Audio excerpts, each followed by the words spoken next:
It's me. If you can tell, we've got a real haze going on in the air right now. We live close to Maggie Valley, and there's a big fire in Maggie Valley right now. Apparently they've even evacuated some of the housing developments over there, so hopefully they get it put out pretty soon. But Hugh is getting ready to dig our goose pond. I'm very excited about that. As soon as that's done, then we get to finish our fence for our chicken coop. So anyway, let's go down and watch him for a minute. Actually, he hasn't quite gotten started yet. I always get ahead of him. Say hey, Pops. How is everybody on this fine smoky afternoon? Supposedly we have a fire in Maggie Valley over around Sheepback Mountain, and the smoke has decided to settle in on us, I believe. All right, what we're going to do this afternoon, we're going to dig a goose pond. We have 6 mallard ducks in the basement, ducklings. The end of May we pick up 4 more African geese. To go with Ryan. To go with our adopted goose. So they need somewhere to have a little water, so I have a natural spring down here, and we're going to make us a pond.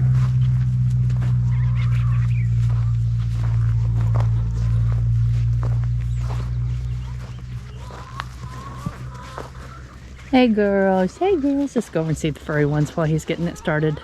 Or the furry. No, these are feathers. I'm positive I really do know the difference. Hi darlings. Hi darlings, how's everybody doing? How's everybody doing? What's up? What are you guys up to? Just making lots of noise. I hear you. Yes, I know. I hear you. I hear you. Yes, I know. Are you gonna let me pet you? Don't bite. Don't bite. Come over here, you little turd. If you get them from the front, they are gonna peck you. But sometimes if you come up behind them, they'll squat down because they actually do like to be petted. Let me see if I can get her to do it now. Okay, come on. Nope. She says no. I upset her. Alright, well I'm not going to pet you from the front because you always just want to bite. That's not okay. Hi darling. Hey pretty girl. Hey pretty girl. Yes, I hear you. This is the, she is a golden comet, and that's the chickens that we have in the basement. We have 20 chicks. Actually, they're pullets now, and it's time for them to come outside. So we've got to get this chicken lot completely finished. And they're not the most beautiful chickens in the world, but they're good layers. And I didn't get adventurous this time. Next time I might get some that are a little more colorful. These guys are pretty. Yes, I know. I hear you. Do you feel bad for biting me? You should, because that was just really rude. It was rude. All right, let's go watch this hole get dug.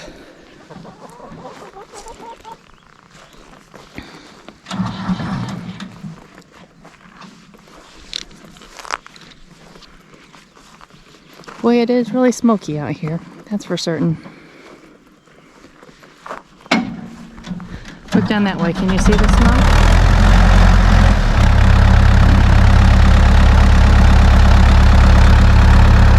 Easy. This looks like a day in August. When it's hot here, the mountains just look very hazy.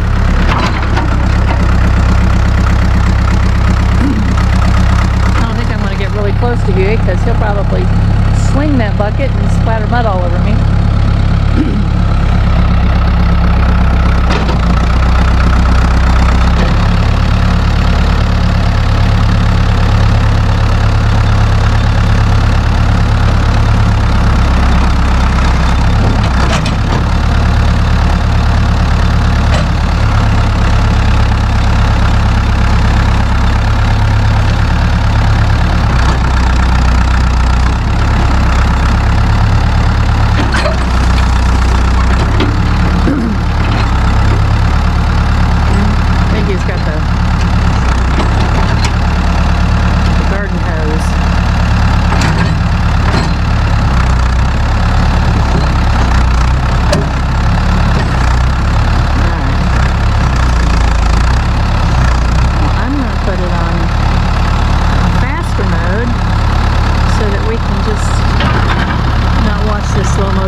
Okay, I thought while I'm filming Hugh, I would go through the comments on some of our videos and just answer some of the questions y'all are having. And if I miss one, please put it again at the bottom of this, in the comment section of this video, and I'll cover it next time. Let me see. The comments have been absolutely precious, and we so very appreciate them.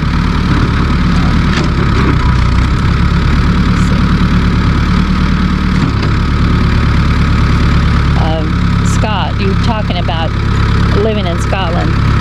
We had here in western North Carolina, that's mostly who actually settled here in the Appalachian Mountains, were Scotch-Irish, and it is because that it looks so similar to beautiful Scotland, so that's fun.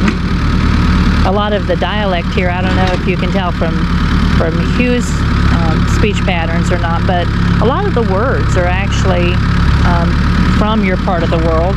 They've just hung on, and some of them have been just kind of changed into something specific to this area.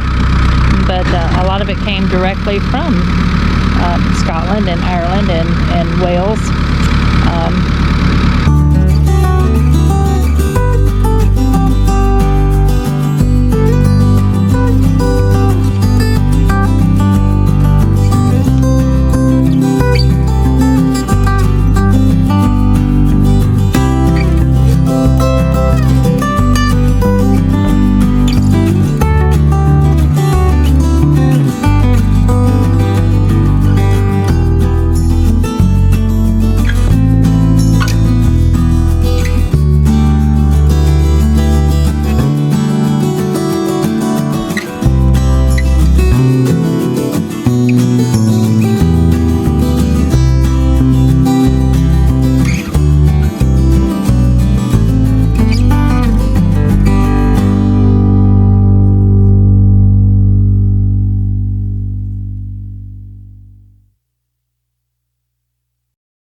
Someone asked how we met.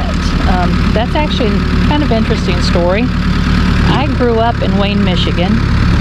My family are from here in Haywood County, North Carolina.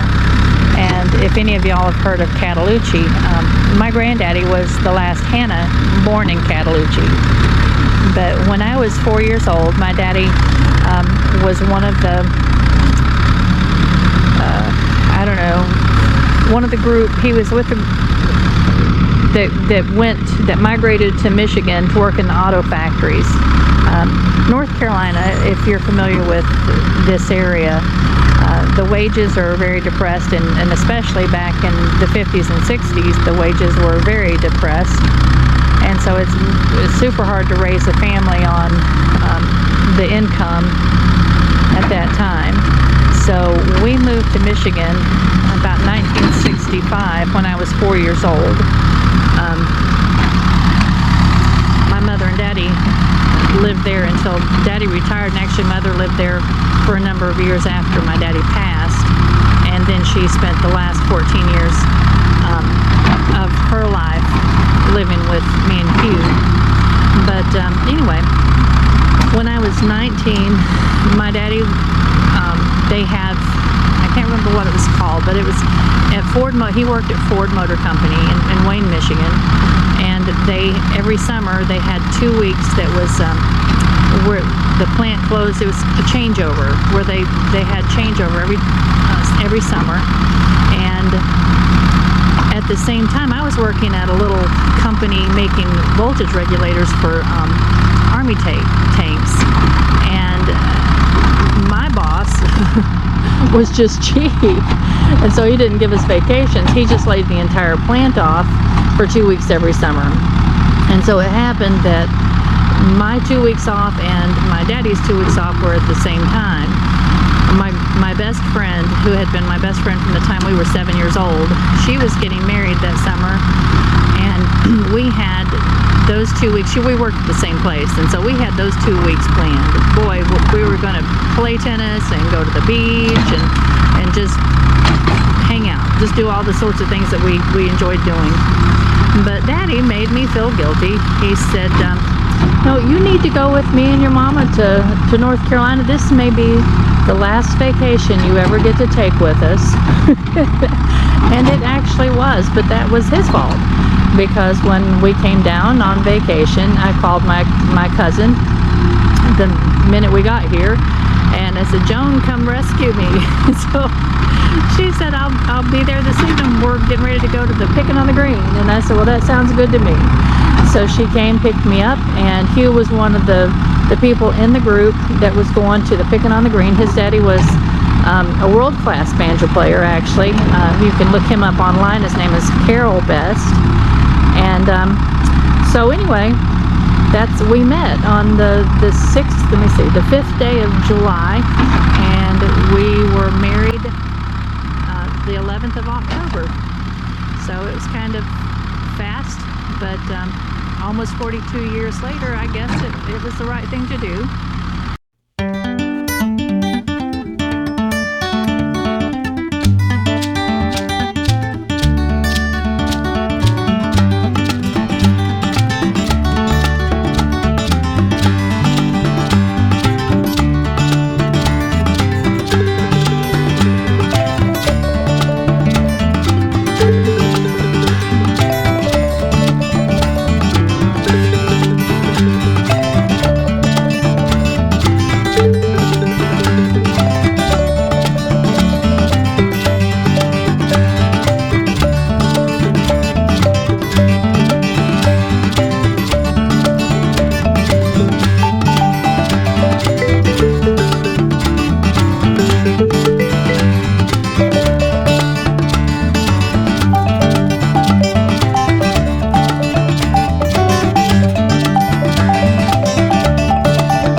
Okay, we had quite a break. He was getting frustrated with this track hoe or backhoe or whatever this thing is. Some of the things that used to come so easily to him, he's having to relearn since his stroke, and so he just needed some time away from it. But he's got to start on the pond. He has decided he wants it to be about twice as big around. So we're going to I'm gonna make that happen. But I'll take you down and let you see what he did the other day. Yesterday it rained all day. I mean, it poured the rain I think a lot of you here in the southeast probably got the same weather system that we did. So, but you can see we have a pond, just the little starts of one. Say hi, Pops. Hello, everybody. Well, we got a start on our Goose Pond. I need to make it bigger and a little deeper. And they're calling for some pretty good storms this evening, so it may blow out because it's pretty muddy where the dam is. And they're calling for a couple of inches of rain, so we'll see. Because the water off of that whole hill there comes down through here. And up through there too, it all comes down to this part. So I've seen the water get pretty furious right here. So we're going to try to make it a little bigger, make the dam just a little higher, maybe a little deeper. Anyhow, we'll see what happens. All right. And I'm going to go up here and sit under the shade. I'm not much of a backhoe operator, so. Well, you're just having to relearn some things. This old backhoe has about 4 foot of free motion in the boom swing. And it's an old 4-lever Ford, and they're difficult to run anyhow. I used to be able to run this thing real well 30 years ago. I put in septic tanks with it and everything, but I just can't seem to get my grasp on it anymore. It'll come. You just need to practice. You're rusty.